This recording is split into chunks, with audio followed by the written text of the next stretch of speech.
Welcome back. मैं लफ्केश सहाय एक बार फिर आपका स्वागत करता हूं आपके अपने यूट्यूब चैनल पर। मैं आशा करता हूं कि आप सभी अपने जो टीचिंग एग्ज़ाम है सीटेट का उसकी अच्छे से प्रिपरेशन कर रहे होंगे। या आपका सीडीपी का क्लास है, ठीक है। तो चलिए स्टार्ट करते हैं एक बार फिर अपने फर्स्ट क्वेश्चन से। ये प्रीवियस वीडियो का लास्ट क्वेश्चन था। आपका पहला क्वेश्चन है, विवेचनात्मक शिक्षा शास्त्र का यह दृढ़ विश्वास है कि, अब क्या दृढ़ विश्वास है जो विवेचनात्मक शिक्षा शास्त्र है उसका। पहला है, एक शिक्षक को हमेशा कक्षा कक्ष के अनुदेशन का नेतृत्व करना चाहिए।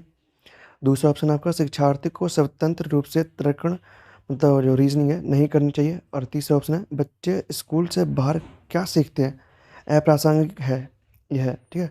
और फोर्थ ऑप्शन है, शिक्षार्थियों के अनुभव और प्रत्यक्षण महत्वपूर्ण होते हैं। तो यहाँ पर जो आपका ऑप्शन नंबर फोर्थ है ये ठीक होगा, ठीक है। कि जो स्टूडेंट है उनके जो अनुभव है और प्रत्यक्ष डायरेक्ट जो उनका जो अनुभव जो डायरेक्ट एक्सपीरियंस उस बच्चे ने लिए हैं वो इम्पोर्टेंट रोल निभाते हैं, ठीक है।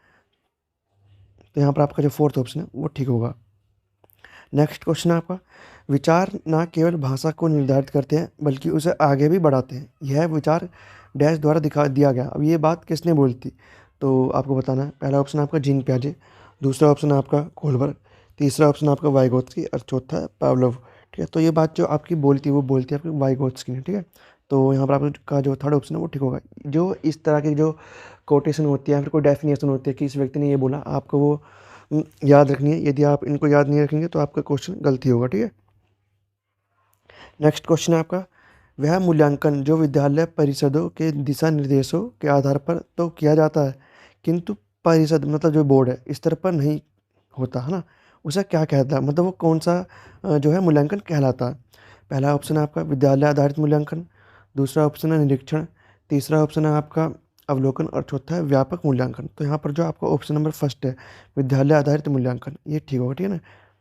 नेक्स्ट क्वेश्चन है आपका, किस अवस्था में घनिष्ठ मित्रता की प्रवृत्ति पाई जाती है। ये आपका ऑप्शन वो जो क्वेश्चन है बहुत बार रिपीट हो चुका है, ठीक है। इसका जो ऑप्शन होना चाहिए वैसे तो बाल्यावस्था होना चाहिए, लेकिन आपको जो मिलेगा आपको किशोरावस्था बुक में लगा हुआ मिलेगा, ठीक है। क्योंकि जो बाल्यावस्था है उसको दो स्टेजेस में मैंने आपको पहले बता रखा है, बांट रखा है, एक अर्ली और एक लेटर।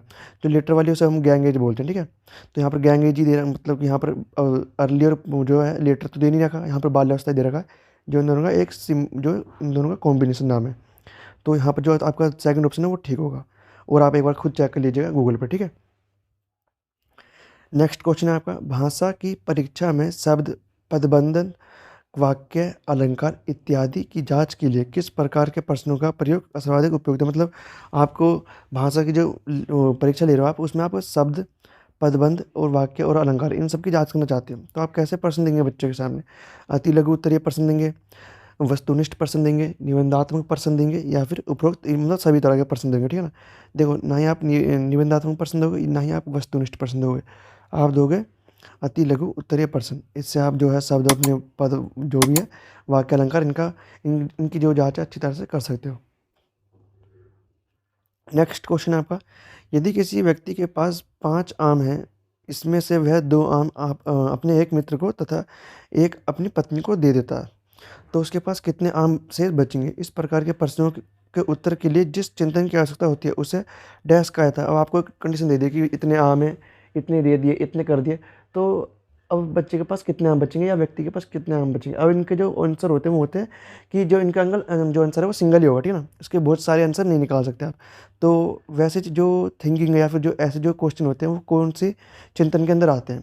पहला अभिसारी चिंतन, दूसरा सृजनात्मक चिंतन, तीसरा है मूल्यांकन और चौथा है आपका आलोचनात्मक चिंतन। तो यहाँ पर जो आपका ऑप्शन नंबर फर्स्ट है अभिसारी चिंतन के अंदर आते हैं, जो आप बोलते हैं इंग्लिश में कन्वर्जेंट थिंकिंग, ठीक है ना।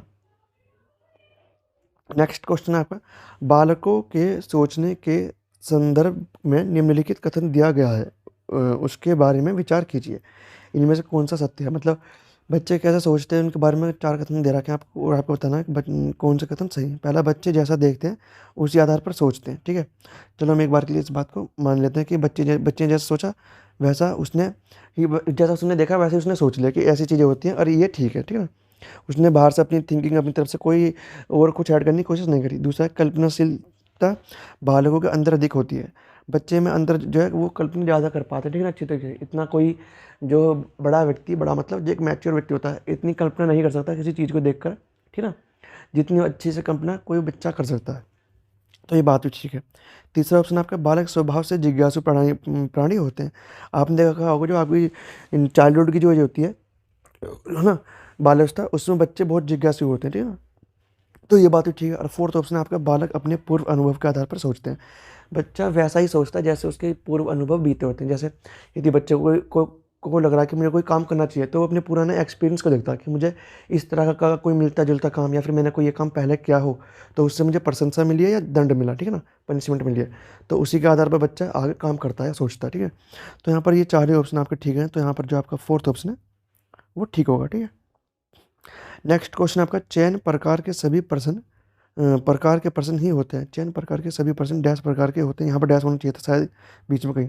तो पहला ऑप्शन, यहाँ पर ऑप्शन आगे पीछे है। पहला ऑप्शन आपका वस्तुनिष्ठ, दूसरा ऑप्शन आपका लघु उत्तरीय प्रश्न, तीसरा ऑप्शन आपका अति लघु उत्तरीय, या फिर फोर्थ ऑप्शन निबंधात्मक प्रश्न। तो यहाँ पर जो आपका ऑप्शन नंबर फर्स्ट है वस्तुनिष्ठ प्रश्न, क्योंकि इनमें चयन करना पड़ता है। 4 ऑप्शन दे दिया आपको, उसमें से आपको एक चयन करना है कौन सा सही है।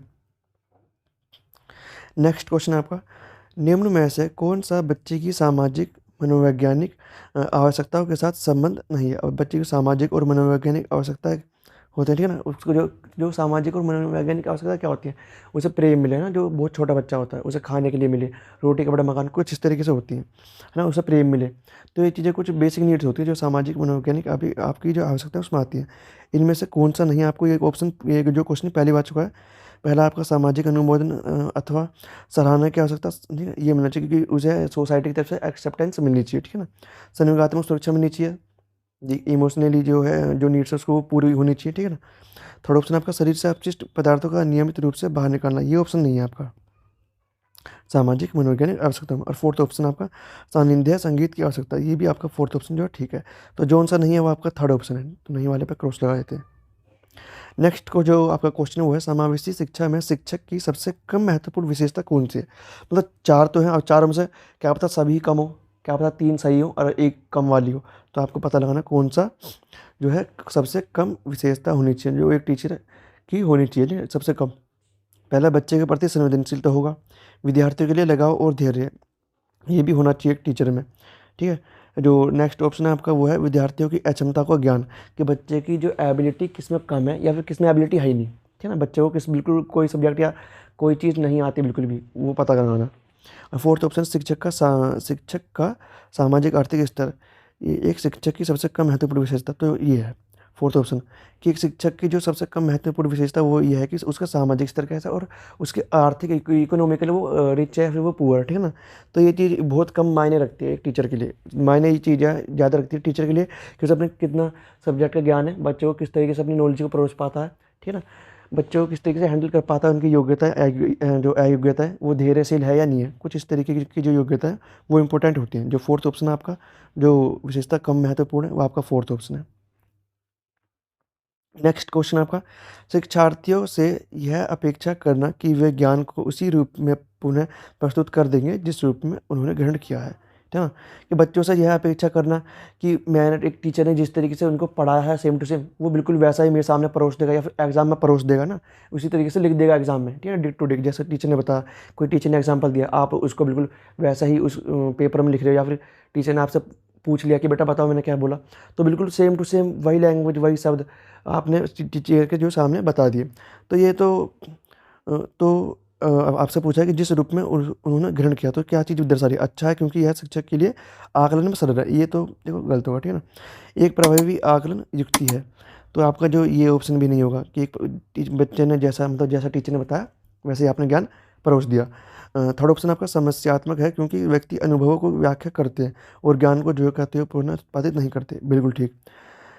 टीचर ने जो कोई एग्जाम्पल दिया वो बच्चा उस चीज़ को समझ जाए, ना कि उसे जो कहते हो रट ले, ठीक है, अपने दिमाग में बैठा ले अपनी मेमोरी में। उसने यदि वो चीज़ समझ ली तो वो टीचर के पूछने पर उससे मिलता जुलता कोई और एग्जाम्पल दे सकता है, ठीक है ना। लेकिन डिक्टो एकदम सेम टू सेम जो कहते हुए नहीं बोलेगा, हेर फेर कर देगा थोड़ी बहुत एग्जाम्पल में, ठीक है ना। कोई नया एग्जाम्पल भी दे सकता है, लेकिन सेम टू सेम वो बात नहीं बोलेगा जो टीचर ने आपको एग्जाम्पल दिया था, बिल्कुल। तो यहाँ पर आपका जो थर्ड ऑप्शन है वो ठीक होगा, ठीक है। और फोर्थ ऑप्शन आपका अच्छा है क्योंकि जो भी हमारे मन में है हम उसे रिकॉर्ड करने लगते हैं, गलत। हमें रिकॉर्ड भी नहीं करना कि टेप रिकॉर्डर की तरह, ठीक है। तो ये ऑप्शन आपका जो थर्ड ऑप्शन है यहाँ पर वही सही बैठ रहा है और वही सही होगा। नेक्स्ट क्वेश्चन आपका इंद्रियजनिक जो गामक अवस्था होती है वो कौन सी होती है ना। अब आपसे इंद्रियजनिक जो गामक अवस्था ये पूछे पियाजे के अकॉर्डिंग कौन सी है, ठीक है। तो आपको पता होगा जन्म से 2 वर्ष तक की होती है, तो जन्म से 2 वर्ष तक का समय है वो आपका थर्ड ऑप्शन में है, तो आपको यहाँ पर थर्ड ऑप्शन ठीक होगा। नेक्स्ट क्वेश्चन है आपका सोचना एक क्रिया है। अब कैसी क्रिया है? उच्च प्रकार की मानसिक क्रिया है, निम्न प्रकार की मानसिक क्रिया है, निम्न एफ उच्च दोनों प्रकार की मानसिक क्रिया, या फिर उपरोक्त में से कोई नहीं। तो यहाँ पर जो आपका ऑप्शन नंबर फर्स्ट है, एक सोचना जो है एक उच्च प्रकार की मानसिक क्रिया, ठीक है ना। सोचना आपका निम्न प्रकार का कभी नहीं हो सकता, आप ये मान के चलिए, ठीक है। नेक्स्ट क्वेश्चन है आपका मूल्यांकन की प्रक्रिया के दौरान शिक्षकों को काफ़ी सावधानी बरतने की आवश्यकता होती है। अब क्यों बरतने की आवश्यकता होती है? इस दौरान शिक्षकों को निम्नलिखित में से कौन सा कार्य नहीं करना चाहिए। अब शिक्षकों को सावधानी बरतने की आवश्यकता होती है और कौन सा कार्य शिक्षकों को नहीं करना चाहिए, मतलब 3 करने चाहिए और 1 नहीं करना चाहिए। तो पहला ऑप्शन आपका प्रत्येक विद्यार्थी की अनुक्रिया के बारे में संवेदनशील होना, ठीक है, ये तो टीचर करेगा। दूसरा बच्चे की प्रगति के में सूचना एकत्र करते रहना, ये भी ठीक है क्योंकि मूल्यांकन करे ना। तो और थर्ड ऑप्शन आपका शिक्षार्थियों को विभिन्न वर्गों में विभाजित कर उनके बीच तुलना करना। और फोर्थ ऑप्शन आपका बच्चों की विभिन्न प्रकार की सूचनाओं को अभिलिखित लेखबद्ध करना। तो आपका जो पहला, दूसरा और फोर्थ ऑप्शन तो ठीक है, लेकिन जो आपका थर्ड ऑप्शन है यहाँ पर, तो थर्ड ऑप्शन आपका नहीं होगा कि बच्चों को आप वर्गीकृत कर दिया कि मतलब कैसे वर्गीकृत कर सकते हो आप, है ना, कि ये अच्छे बुरे हैं, ये मतलब ये बच्चे ऐसे इस कैटेगरी के हैं, ये बच्चे दूसरे कैटेगरी के, अमीर गरीब में कर लो, कम बुद्धि के ज़्यादा बुद्धि के कर लो, कोई स्पोर्ट्स के मामले में कर सकता है, कोई टीचर सिर्फ अपने सब्जेक्ट को लेकर ही बच्चों को डिवाइड कर सकता है 2 टीमों में, 2 भागों में, ठीक है, फिर उनका कंपेरिजन कर सकता है। तो ये चीज़ गलत है, हमें कंपेरिजन तो करना ही नहीं है। तो जो नहीं वाला होना चाहिए वो आपका थर्ड ऑप्शन है, इसलिए मैंने इस पर कट लगा दिया। और जो फाइनल क्वेश्चन है इस वीडियो का वो है, आपकी कक्षा का एक छात्र राजू शारीरिक विकास की दृष्टि से काफ़ी पिछड़ा हुआ है, ठीक है। आपको विकास के निम्नलिखित में से किस आयाम में राजू के पिछड़ने की चिंता हो सकती है। अब देखो राजू ना शारीरिक रूप से मतलब स्वस्थ नहीं है, या फिर आप विकलांग बोल सकते हैं, या फिर आप बोल सकते हैं कि उसमें दिक्कत है, ठीक है ना, शारीरिक रूप से। अब शारीरिक रूप से कुछ भी हो सकती है, हाथ पैर में दिक्कत हो सकती है या किसी भी तरीके की दिक्कत हो सकती है, ठीक है। तो आपको क्या लगता है कि उसकी जो ये शारीरिक जो डिसेबिलिटी है वो किसी और एस्पेक्ट में प्रभाव डालेगी? तो किस में डालेगी? संवेगात्मक विकास में, बौद्धिक विकास में, या सामाजिक विकास में? ये आपके जो है तीनों के में ही डालेगी, ठीक है ना, कि संवेगात्मक रूप से, क्योंकि ये सभी एक दूसरे से रिलेटेड होते हैं, आपको पता होगा यदि आपने आपके ग्रोथ एंड डेवलपमेंट के जो प्रिंसिपल्स पढ़े होंगे, तो आपका यहाँ पर जो आपका फोर्थ ऑप्शन है वो ठीक होगा। तो इस प्रकार आज हमने आपके जो चाइल्ड डेवलपमेंट है इनके 10 से 15 क्वेश्चन करें। यदि आप किसी भी टीचिंग एग्जाम की तैयारी कर रहे हैं तो मेरे चैनल को सब्सक्राइब करें ताकि आप उस पर्टिकुलर एग्जाम में ज़्यादा से ज़्यादा स्कोर कर सकें। इसी के साथ यदि आपने इस चैनल पर हिंदी पेडागोजी, ईवीएस पेडागोजी और मैथ पेडागोजी की जो क्लास है वो नहीं देखी है तो उन्हें जाकर जरूर देखें, क्योंकि वो भी उनसे भी आपके जो क्वेश्चन बनते हैं। तो यदि आपने वो नहीं देखे तो उन्हें जाकर जरूर देखें, और हम मिलते हैं आपसे नेक्स्ट वीडियो में।